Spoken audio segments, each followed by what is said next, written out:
Eccoci qua. Sono passati 2 anni, anzi, più di 2 anni. E ancora una volta sono a parlare di una cosa che interessa a tutti. Il City Pass. Nel 2023 vale ancora la pena acquistare il City Pass? Vediamo. Sigla!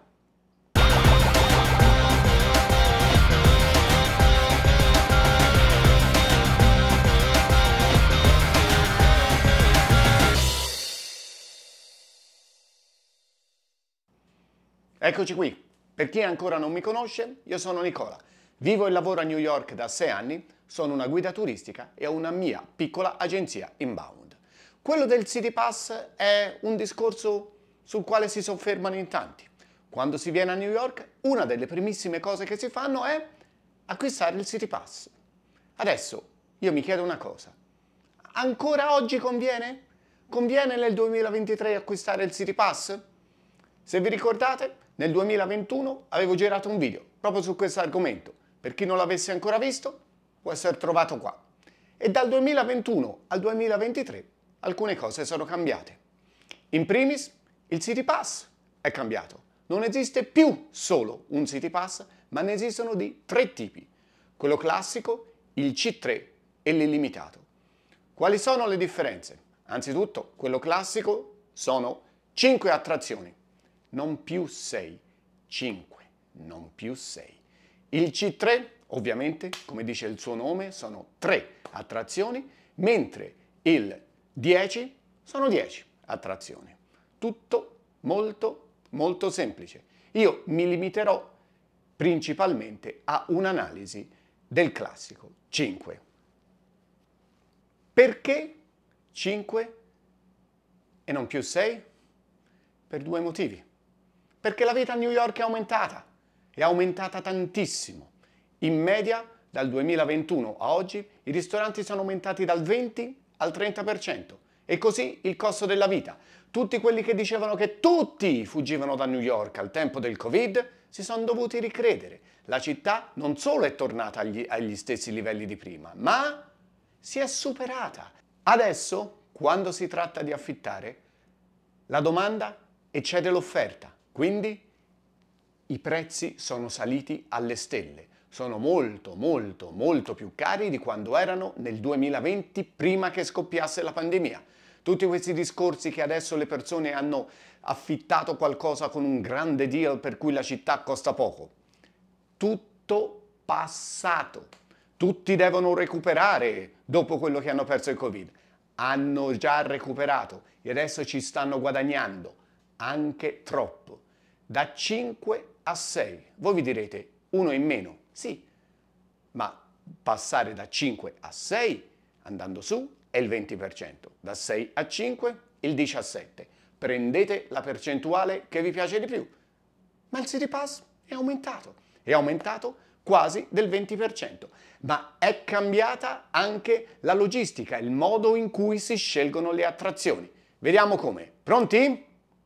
Allora, la prima cosa da dire è che il prezzo del City Pass è aumentato.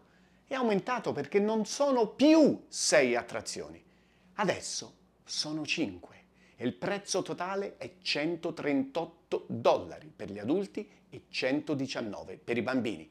Significa una media di $27,6 per gli adulti e $23,8 per i bambini.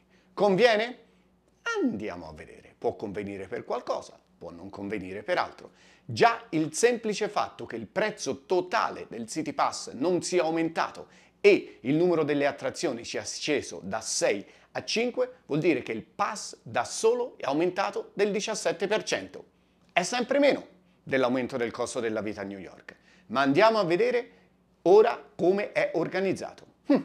Tanto per cominciare ci sono 2 attrazioni obbligatorie di default. E queste 2 attrazioni obbligatorie nel classico pass da 5 sono l'Empire State Building e l'American Museum of Natural History.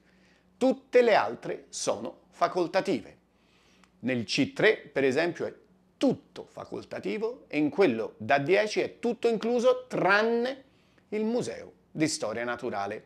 E questa è già una cosa sulla quale soffermarsi. Qualcuno, chi propende sempre e consiglierà sempre il City Pass, farà un semplice ragionamento. Vale non foss'altro per l'Empire State Building. Cosa significa tutto questo? Vale perché se si entra all'Empire State Building con il City Pass ci viene offerta la possibilità di entrare una seconda volta gratis lo stesso giorno in fila normale per quanto riguarda l'apertura notturna. E fila normale è una cosa importante perché tutti sono convinti che il City Pass sia un saltafila. Ma lo è davvero? Un tempo per il City Pass bisognava spesso e volentieri andare a cambiare il voucher ed ottenere un biglietto, quindi non era un saltafila, manco per niente. Adesso le cose sono cambiate, nel senso si può entrare tranquillamente con il City Pass, con il QR code del City Pass, ma si fa sempre la fila. Quindi il vantaggio del saltafila non è mai esistito e adesso men che mai. Soprattutto adesso che il prezzo del City Pass, come abbiamo visto, è salito del 17%. Eccoci qua, al secondo punto, una delle attrazioni più venerate di tutta New York. Il MoMA, il Museum of Modern Art.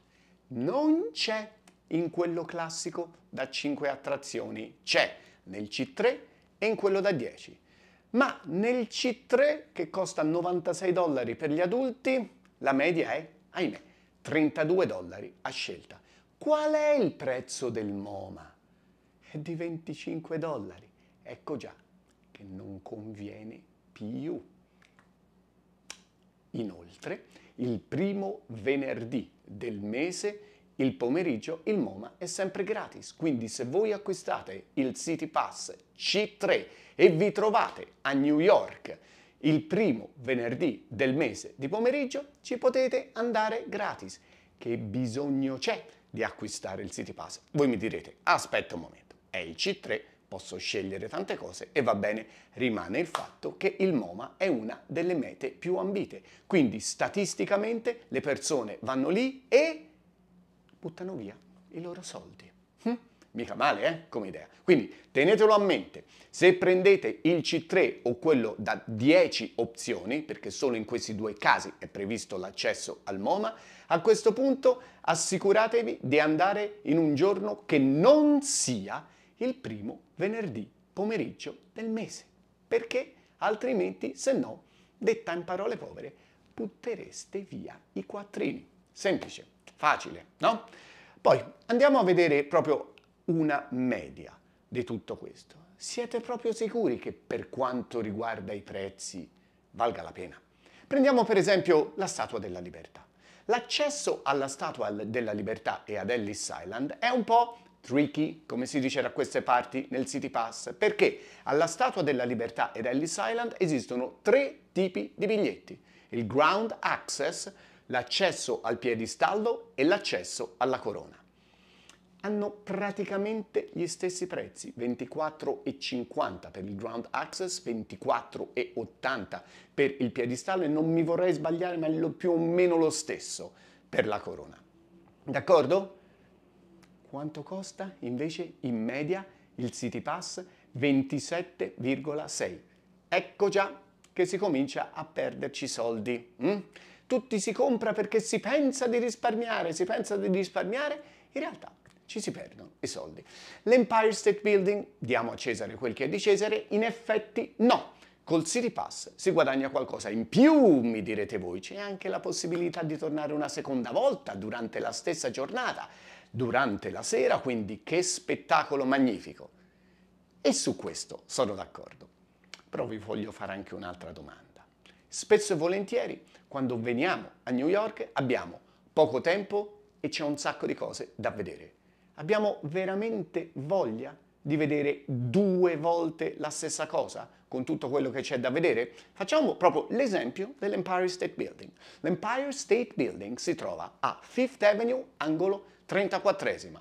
Quante altre cose si possono vedere sulla 34esima? Ve lo dico subito, lasciati subito alle spalle l'Empire State Building, abbiamo Herald Square con Macy's, il più grande general store, department store di tutto il mondo. Più avanti abbiamo il Madison Square Garden, la nuovissima e bellissima Penn Station, Hudson Yards e Ledge. Pensate a quante cose!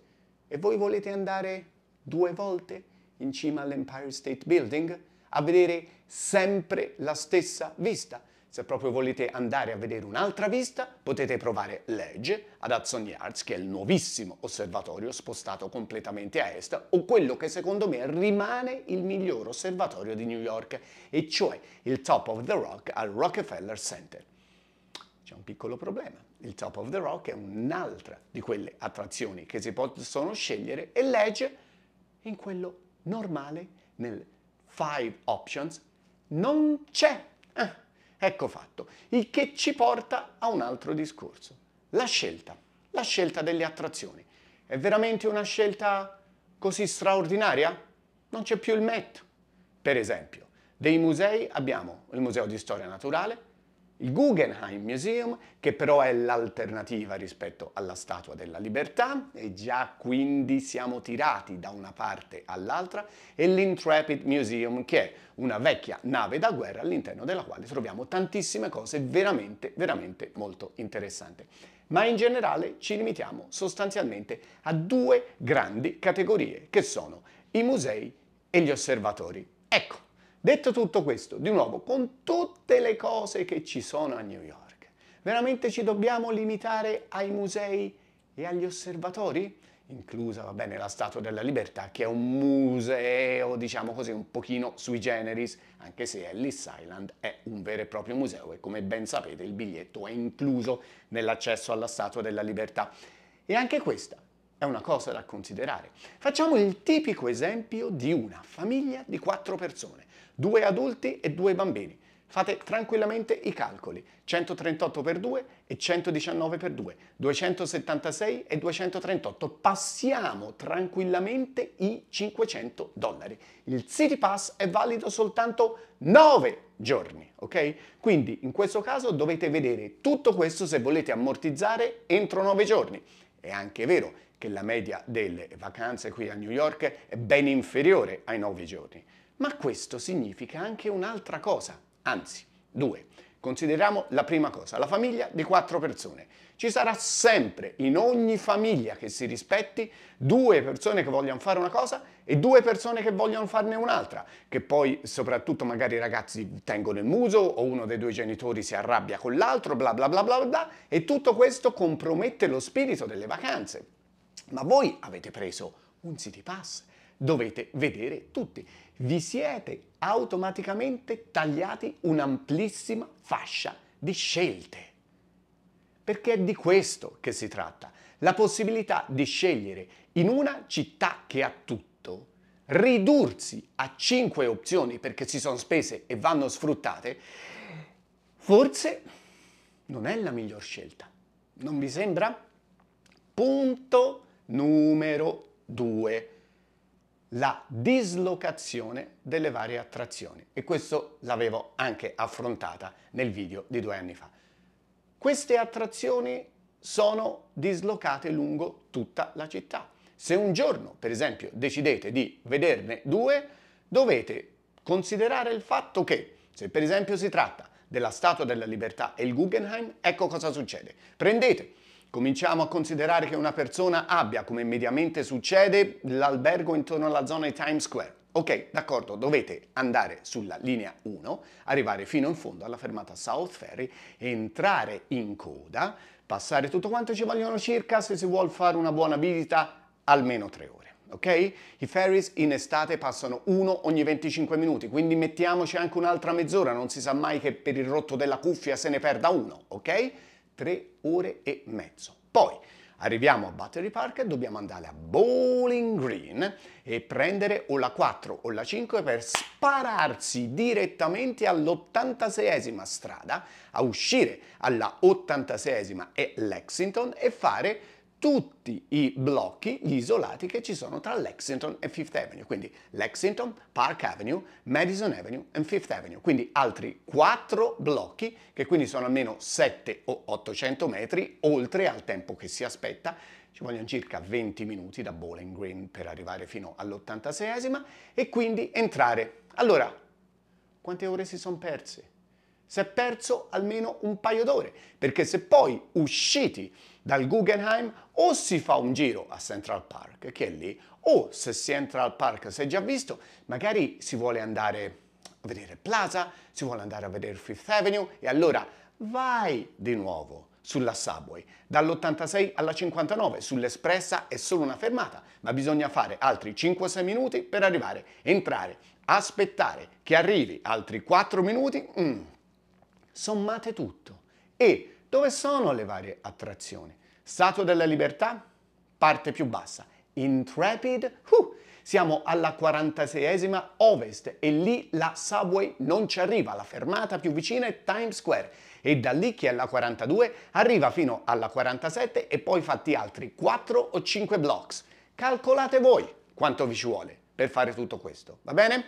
Oppure andiamo di nuovo al MoMA. MoMA, 53esima tra la quinta e la sesta. Poi dopo il MoMA dove vogliamo andare? Al Museo di Storia Naturale? Benissimo. Allora forse conviene dalla 53 alla sesta andare a Columbus Circle, prendere la B o la C e arrivare all'81. O se vogliamo andare a piedi, considerate una cosa, a New York le distanze si possono misurare benissimo, perché 20 strade da sud a nord sulla stessa Avenue equivalgono esattamente a 1 miglio, 1609 metri. 53 e 81 sono 28, più di 1 miglio, quindi 1 miglio e mezzo, 2 chilometri e mezzo. Se vi capita una giornata come questa, che è un caldo terrificante, 33 gradi con 90% d'umidità, quanto ci mettete a arrivare?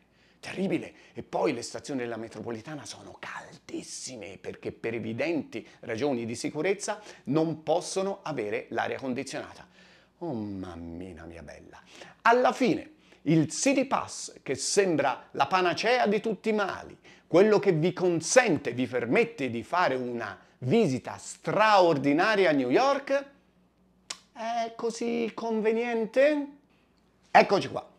Ricapitoliamo tutto. Abbiamo detto, scelta strategica. Insomma, le varie cose sono disperse un po' dappertutto. Le 2 cose più vicine sono la crociera serale e l'Intrepid, che sono veramente nel giro di un paio di isolati. Tutti i resti sono proprio decisamente distribuiti lungo la città e si può fare un uso migliore del tempo a New York. Vi ho fatto l'esempio della 34, ma vi faccio anche l'esempio della 42esima, che è ancora più semplice. Possiamo partire dall'Hudson, scaliamo di 3 blocks e arriviamo Times Square, Bryant Park, New York Public Library, Grand Central, Chrysler Building, e tra la Public Library e Grand Central c'è anche il Summit, l'osservatorio. Chrysler Building abbiamo detto, poi scendendo Ford Foundation, Tudor City e Nazioni Unite. Tutte queste, con l'unica eccezione del Summit, sono assolutamente gratuite. Ed è una cosa molto semplice, perché tutte queste attrazioni distano praticamente un isolato dall'una all'altra. Un ottimo modo per passare il proprio tempo nel cuore di Manhattan, come dicono le persone, in pieno centro. Invece, dall'altra parte, Statua della Libertà, crociera, Intrepid, Guggenheim, Top of the Rock, Empire State Building, Museo di Storia Naturale. Avete visto questo dito? Da che parte è andato? E da una parte all'altra, se vi volete spostare a piedi, tanti auguri, soprattutto quando siamo dalle parti dell'Intrepid per arrivare fino alla Statua della Libertà. Ma poi, davvero, tutto questo? Una famiglia di 4 persone con 2 figli minorenni spende più di $500. Li ha spesi, li deve utilizzare per forza. Qualcuno non ci vuole andare, qualcuno sì, si finisce per litigare. Non è proprio il modo migliore per passare una vacanza. O mi sbaglio? Inoltre, la scelta non è certo una delle migliori scelte, visto e considerate sono soprattutto osservatori, musei e una crociera. Quante altre cose si possono fare a New York? Ci sono musei anche esperienziali, che sono diversi rispetto al Museo di Storia Naturale o al MoMA. Ci sono delle cose da andare a vedere, delle esperienze interattive, spuntano come funghi. Ci sono un sacco di cose da vedere a costo zero e fra l'altro una delle cose da considerare è prendi per esempio il MoMA, il primo venerdì pomeriggio del mese è assolutamente gratuito, quindi c'è sempre il modo, anche quando le cose sono a pagamento, di poterle visitare in maniera gratuita. Alla fine, siete ancora convinti che il City Pass nel 2023 con 5 attrazioni invece delle vecchie 6 sia ancora la scelta migliore per una grande vacanza a New York? Scrivetemelo nei commenti, ragioniamone insieme. In fondo, tutto questo a che cosa serve se non a rendere la vostra vacanza a New York un momento assolutamente indimenticabile? Grazie a tutti, ci vediamo presto!